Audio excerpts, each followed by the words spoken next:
Hey guys, this is Ultimate TNT, and welcome back to Hush Hush. Now, where we last left off, we had a little conversation with Elle, and then I went to the cafe to go speak to the Queen Bee siblings, and gave Lotus her final lesson of love. Now, right now, we're at the mall to go meet Cassie, because we're gonna go on a date right now. We drive up to the mall to pick up Cassie after she insisted last minute that she needed to get her hair done. Alright, luckily it's not ever busy and you find a loading zone to park in temporarily while you wait for her. Surprisingly, she steps out of the front entrance just as you pull up, and for a moment you don't recognize her. Obviously, somewhat self-conscious, Cassie walks over to the car with her hands folded in front of her. She looks amazing. Good evening. You really make a girl feel wanted. You know that? Really? Well, I'm Thank you. starved. It's been a coffee and gummy bear kind of day. I need protein stat. Alright, let's go. The drive out to the winery is pleasant. Although the weather has been rainy recently, today the air is calm and brisk. Cassie puts on a few songs she wants you to listen to and sings along. A lot of classic rock and trashy pop songs. At one point, she leans away. She leans way over to smell your. What? At one point, she leans way over to smell your cheek. She then compliments your deodorant and gives you a smooch. She finds this particularly funny and laughs for the last 6 or 7 minutes of the drive. When you arrive to the winery, it's much more chill than usual. There are no fancy parties, and the small restaurant has set up tables throughout the vineyard for extra ambitions. Ooh. That is very beautiful. As you're escorted to your table, Cassie appears nervous. Lord, look at this place tonight. They've got everything all fancy tonight. Look at the lights. Yeah, it's looking very good. Very beautiful. Never been here at night. Hey, listen, I just wanted to say thanks for taking me out again. I know our last date had its bumps, but you're a real trooper for sticking with me. It is my pleasure, Cassie. I enjoy every moment we spend together.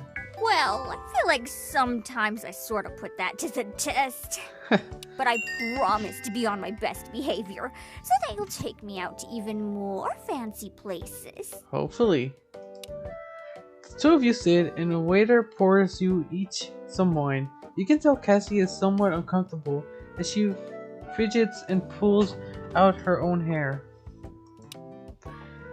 She notices you noticing her and stops. She merely has a sheepish look. I'm sorry, I'm just so worried about doing something wrong or saying something rude.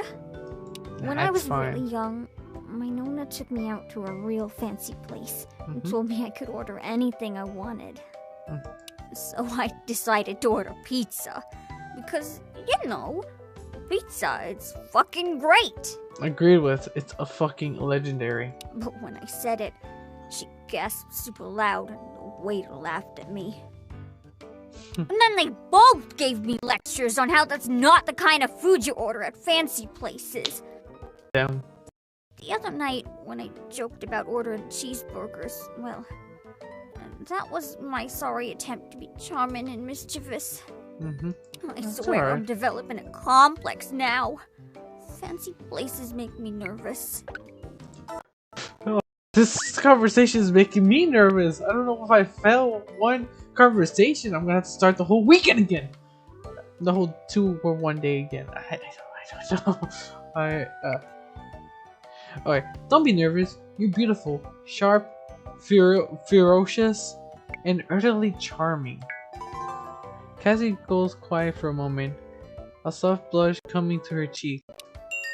You notice she twirls her hair a little and looks away, a bashful look you've never really seen before. What are you trying to do to me over here? I gonna make me blush redder than a radish. Jeez, Lou. That's the plan. You're sweet. And quite observant, I must say. Definitely. We'd better make with some small talk before I hyperventilate or something. Yeah. So how's work going? Not great. Things have actually been pretty tense lately. Apparently, there's been extra heat on the higher-ups. Too much attention from the wrong people. Luckily, not much of that reaches down to me. I'm just a pretty face doing my job. Now, if I was a ladder climber like Liliana, I'd be feeling the burn for sure. What's the deal with Liliana anyways? What is Liliana's deal anyway? What, like, is she available? You maybe No. her number so you can hit her up for a booty call sometime? No, I'm talking about what the fuck is up her ass? She's been following me everywhere. Calm yourself. You're getting that, oh shit, Cassie's getting heated look. I don't know how to say this. She's in charge of my little team around. But that's just because she's rude as a cat with its ass stuck in a tin can. Tough bitch, though. I saw her break a dude's nose. With her nose. Uh-huh. Oh. I wonder if they have good Prosecco here. I noticed you didn't acquire your dress tonight as usual. Piece of trash before our date started? Well, thanks for noticing. I've been trying to clean up my act a bit. Get off the naughty list. Of course, I'm doing it to impress someone. I'm hoping they find me more attractive and do things with me in bed. Hey, yo. See this That eye? suggestion? It's winking. I'm winking at you.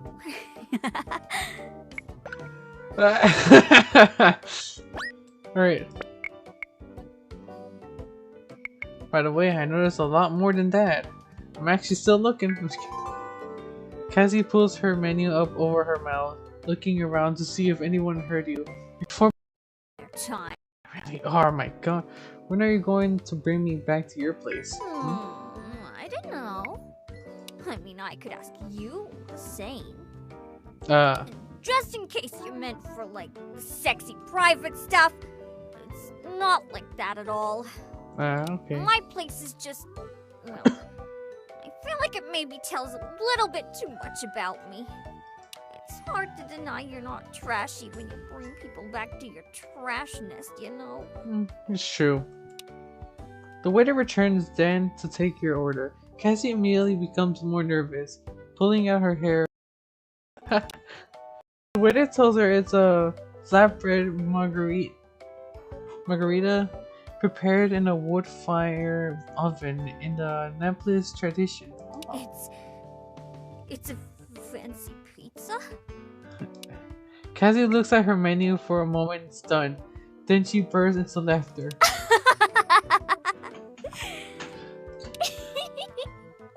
I guess we'll get that. Oh my god! You'll get the fancy pizza. The waiter looks surprised and somewhat stunned. They look at you. She just needs a minute. Break into roaring laughter too. The waiter gets a little uncomfortable. What? What is that word? But waits for the two of you to finish. Before she is finished, Cassie rises from her spot and walks over to you. She's now laughing so hard that there are tears in her eyes. She places her hand on her chest with each enormous breath. When she reaches your side of the table, she leans in and generally kisses you. Her fingers, recently manicured, caress the side of your head, and her kiss is soft and warm and full of life. Finally, her laughter abating, she sits back into the seat. Oh god, I can't believe it! I beg your pardon, good sir. That was a bit of an inside joke. I would very much like to order your fancy pizza.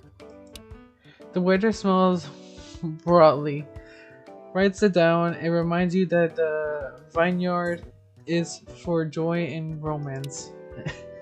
He scoots off and Cassie raises her glass. Here's to joy and romance, I guess. Here's to you. I always say here's to you. I realize I always do that. I don't care. Here's to you. Right back at you, sweet cheeks. The dinner goes well. Cassie raves over the fancy pizza and calls it God's gift to the world.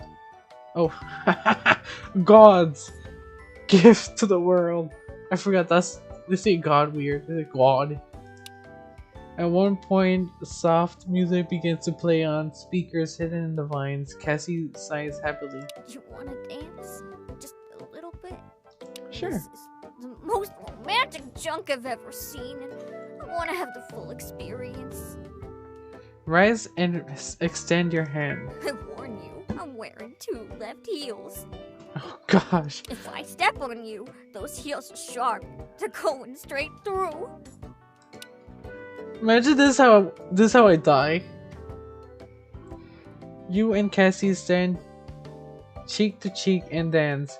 The song is soft and slow, and the fabric of Cassie's dress feels unworldly in your hands. This is so nice. Mm-hmm. I wish this is how it always was. Mm-hmm. Look at me. You're turning me soft. And I'm letting you. Because it's nice. I didn't do anything. I was just nice to a pretty girl. Now see, that just proves my point. How was someone not supposed to fall for someone else when that's the way they talk to them? Cassie goes quiet for a while, and you catch out of the corner of your eye that she's holding a sad gaze as you dance. After a few moments, just as you're considering to say something, she whispers something. Can I tell you why? Why? What? I'm not soft. Yeah, why? Life? It's not a happy story.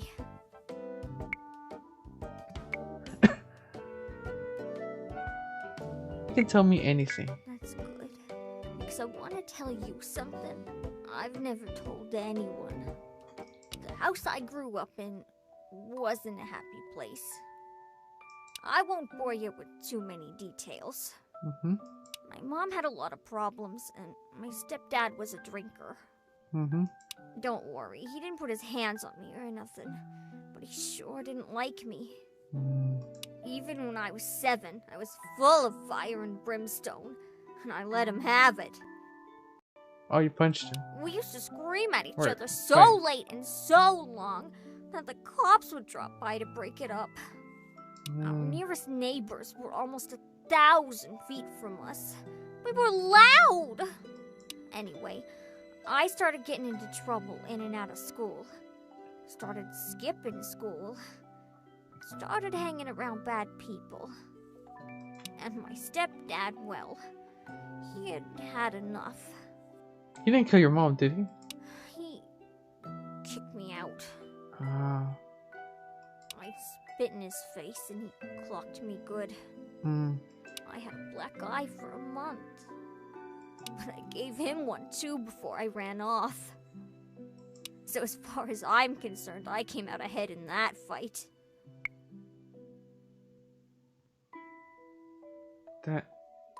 That sucks. No, it doesn't. It doesn't even compare. Anyway, I was out on my ass with no money, no place, no nothing. So I left the boonies and came to town, looking for a place to go. And that's when I met Mel. In a bus station, quarters out of the candy machines, and chasing off the animals, offering me $5 for a good time. She took me in and fed me pizza. It was good pizza. Kinda stale, but you know. Pizza. Mel was older than me. I think she was 40. But she lived on the streets and did her best to help anyone she could stay warm and dry. She was good people. Like you.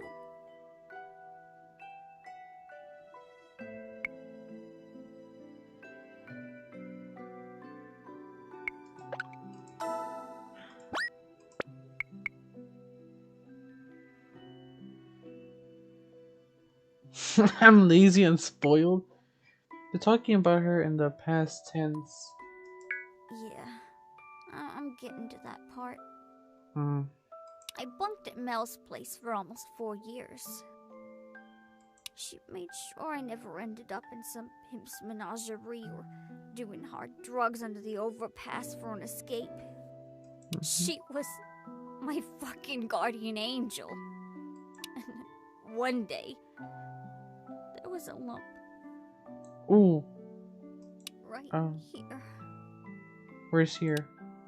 Cassie pokes you in the chest, just beneath your left nipple. Cancer? And then my guardian angel got really sick.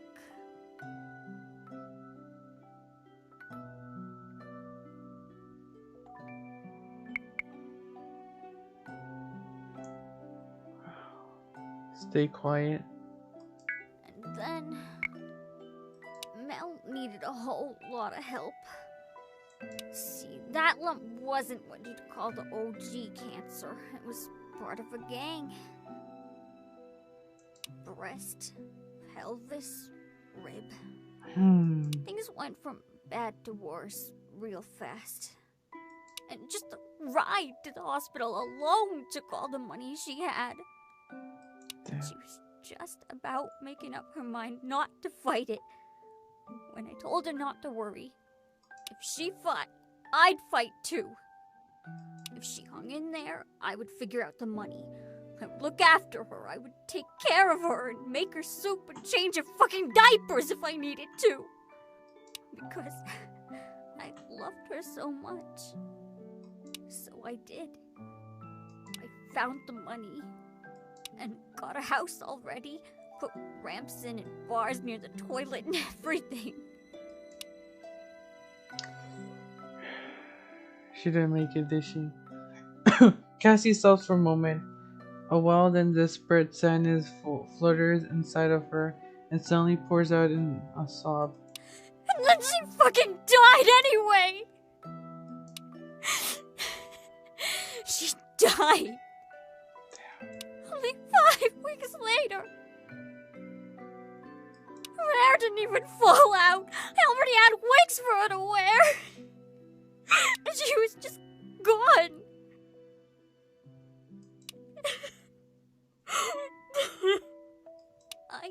I didn't even see her that day.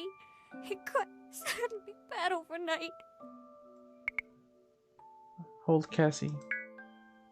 Cassie sobbed into your chest for a while, her whole body shuddering with the effort. Oh God, I'm sorry. I didn't realize I was gonna. It's alright. I haven't cried about this in years. I didn't expect it all to come back and hit so hard.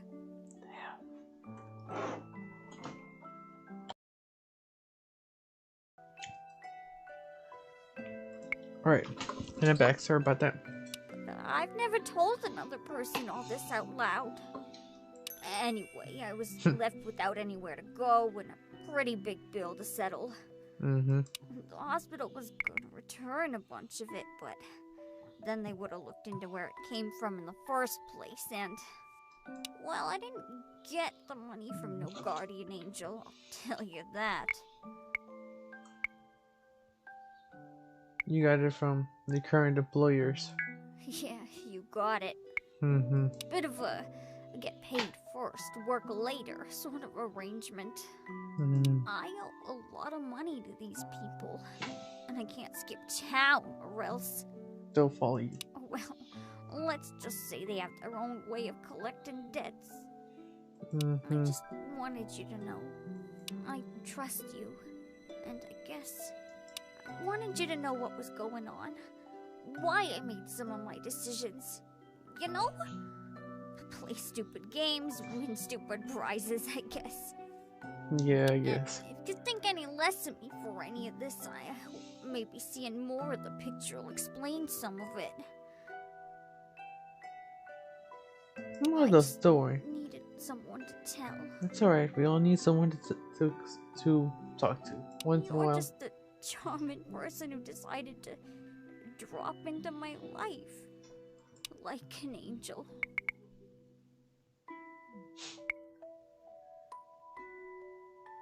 Thank you for telling me. I'm glad to know you better. Spoken like the warrior poet you are. After a long dance, and the music goes back to being cheerful. After a long dance in each other's arms, a new song pumps in with a bit of a swing and wakes Cassie from a dreamy stupor. Oh, whoa! Look at the time! We've been awkwardly making circles for a while now. Yeah, most likely. I should get home. I've got a meeting tonight, an important one. Yeah, before you go, you want to eat the fancy pizza? Can we split?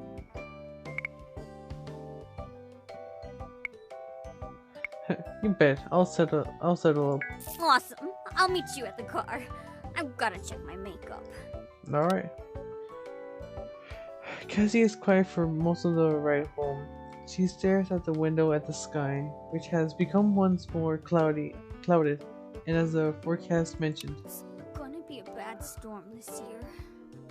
I get this feeling in my knees. The worse it is, the worse the storm will be. I'm gonna be one wise-ass witch living in the woods someday. I promise you that. Hopefully not. When you arrive at her house, Cassie looks at you with a strange expression of sadness and desire. She leans over in the car seat and kisses you. She rubs the side of your thumb along your jawline, and for a moment she sees your entire world. When she finishes, she looks at you and smiles, and then she frowns. Maybe. It might be best for us to break up.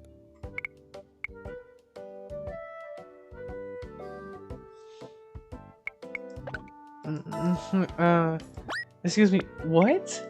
Look, I know how it sounds. Tonight was incredible. Literally one of the best nights of my life. But things are getting hot on my end. The people I work for. They're taking a closer look at the people around us. And I'm afraid there's some stuff they're gonna find out about me that'll make me unemployable. Like what? Everyone who's not in the game. There's a good chance of getting hurt now. And I don't want that. I can't stand the thought of you getting hurt. So, I want you to know how I feel. And then I want you to walk away.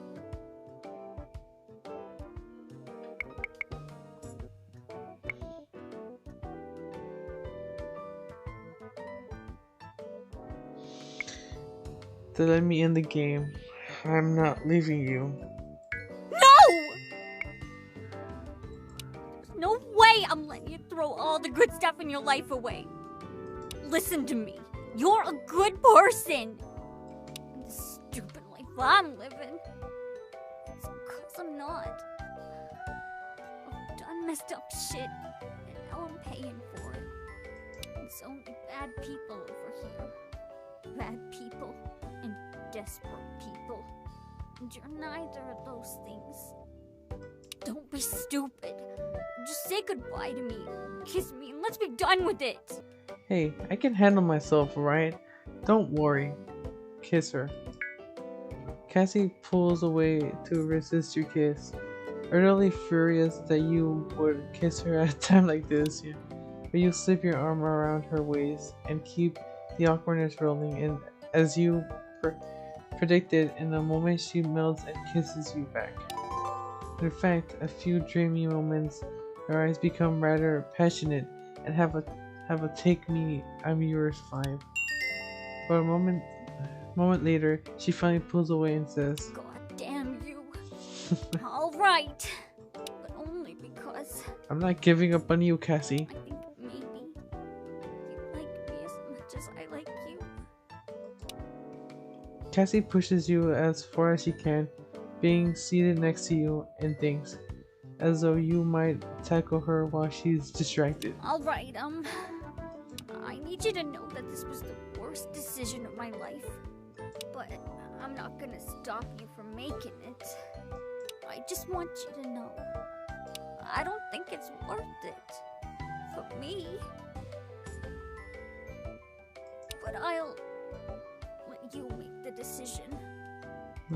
Go home. Think about it. And if you decide you want in... Cassie types a message into her phone and it pops up on yours. Come to this address in 2 hours. Just know that. They make you do things if you want to join. And I don't know how bad they'll be about it. Oh my god. I'll see you in 2 hours. Think about it. And don't come looking all sexy. Dress down. I'll see you soon. I'll see you soon too. You go home to change and to prepare. Cole is there, playing with the cord of the kitchen blinds. She seems happy. You decide to take most of the cards out of your wallet and pack a knife. You're not sure if it's a good idea or a bad idea, probably both. After enough time has passed, you get back into your car and drive to the address Cassie gave you. Well then, I'm gonna go ahead and end the episode here. Thank you guys for clicking this video. I hope you enjoyed it. Please leave a like, subscribe to join the TNT Army, and I'll be seeing you guys in the next episode. Bye.